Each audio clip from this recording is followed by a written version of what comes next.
Okay, here we go through the chronological New Testament. And we are in the book of 2 Corinthians, the sixth book of the New Testament in chronological order, written by the Apostle Paul to the Corinthians. And there's another letter that Paul also wrote to the Corinthians that we don't have. And so we're now 20 years, 22 years into the gospel movement. And the gospel is beginning to spread. The Apostle Paul is one of those big spreaders. And there were certainly others, but we don't have a lot of information about them. But we do have information about the Apostle Paul. So he starts a church at Corinth. He stays there for a year and a half. And then he leaves. He goes to, he ends up in Ephesus is what happens. He actually makes an excursion back, apparently, and has some kind of public blowout that doesn't get resolved. And he moves on and he writes this letter to them, and he wants to, once again be, in good standing with each other. Let's get along. He planted the church. They've turned against him. And so the last two chapters, he's been talking about giving to the church in Jerusalem because there's a famine there and they're in poverty, and Paul's been collecting money from Philippi, Thessalonica, Corinth to bring there, which is so fascinating because that's the church that Paul persecuted and where Stephen, the first martyr, was killed, and the Apostle Paul was there giving his approval and holding the coats of those who actually stoned him. And so things turn around, don't they? It's just amazing that the Apostle Paul now is going to be bringing this gift to Jerusalem to help them when some 20-something years ago he was hurting them and bringing them great harm. So just a fascinating story. But the Corinthians is still having a little bit of a hard time with him. And Paul is trying to defend himself or explain himself. Which one is it? Is he defending himself or is he explaining himself? Or is he just making a real appeal to, come on, guys, let's straighten this out. Let's get together. Let's be one again. Well, whichever one it is, whichever one of those words you want to use, or however you want to see it emotionally, right? So this book is full of emotion, and so you almost can't read it without putting some emotion into it. So you decide which one it is. Is he explaining? Is he defending? Or is he making an appeal to, come on, guys, let's move on. He's going to do this for a couple chapters, so get used to it. So, chapter 10, by the humility and gentleness of Christ, I appeal to you. Okay, he uses the word appeal, but what does that appeal look like? Is it a defense or is it an explanation? You need to decide, really. I, Paul, who am timid, that seems to be one of the accusations. Well, he's timid when he's face to face, but he's bold when he's away. Oh, he writes these nasty letters, but when he's here, he's just like nothing. He said, I beg you,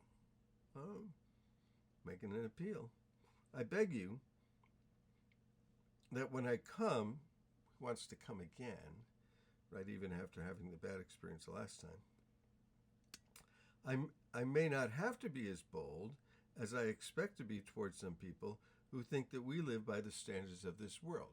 They're like, those guys are just out for cash, they're just out for glory, they're just out for reputation, whatever. For though we live in the world, we don't wage war as the world does. The weapons we fight with are not weapons of this world. On the contrary, they have divine power to demolish strongholds.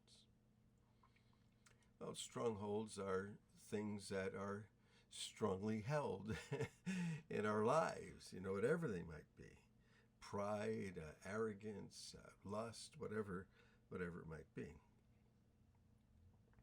We demolish arguments and every pretension that sets itself up against the knowledge of God, and we take every thought captive to make it obedient to Christ.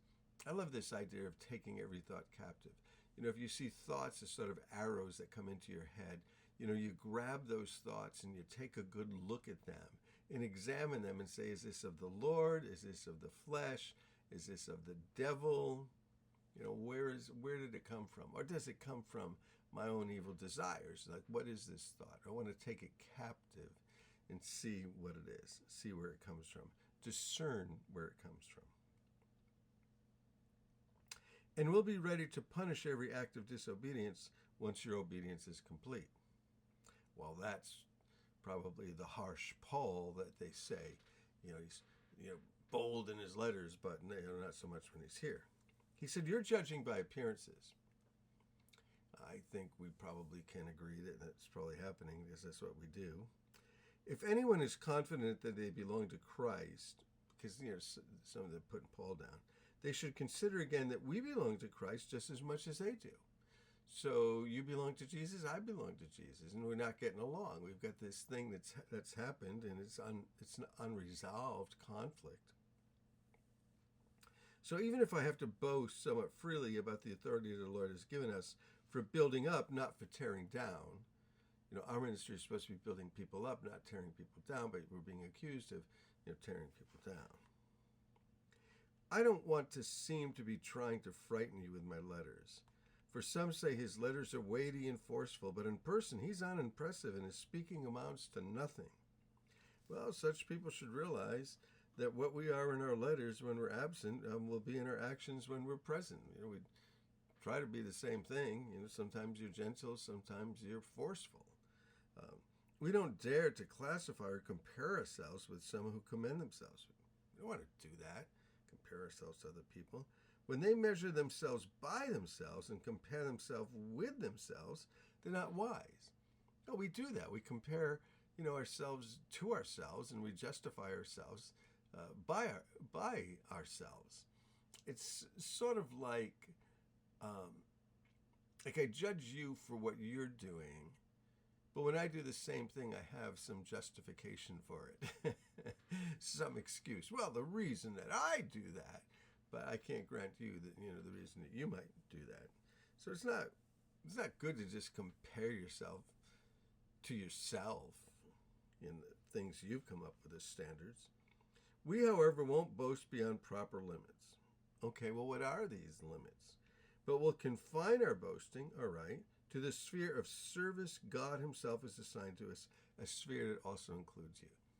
So, we're not going to boast about anything. We're just going to boast about what the Lord has given to us and the sphere that he gave us. But part of that sphere was you in Corinth. We came to you. You guys came to know Christ. Your lives were transformed. You're on your way to heaven. Jesus is working in your life. The church is probably expanding.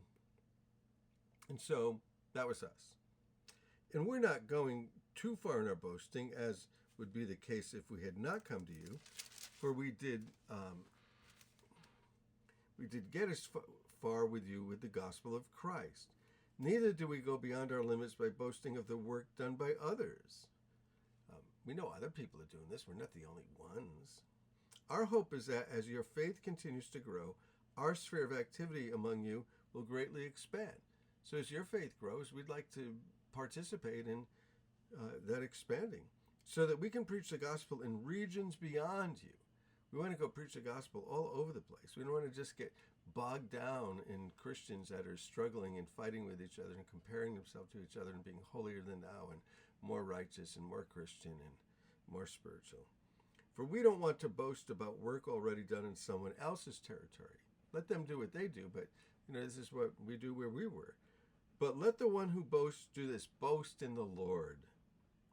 For it's not the one who commends himself who's approved, but the one who the Lord commends. So don't give yourself credit. Don't boast about yourself. Let the Lord boast about you. Whatever we've done for the Lord. So who are we to boast or own any of this stuff? So there we go. It's going to get heavier. Paul's going to continue on this track for a couple of chapters. So brace yourself and get used to it. Hey, love you guys. These are everyday things that happen to everyday people in everyday places. So let's learn from it. Hey, love you.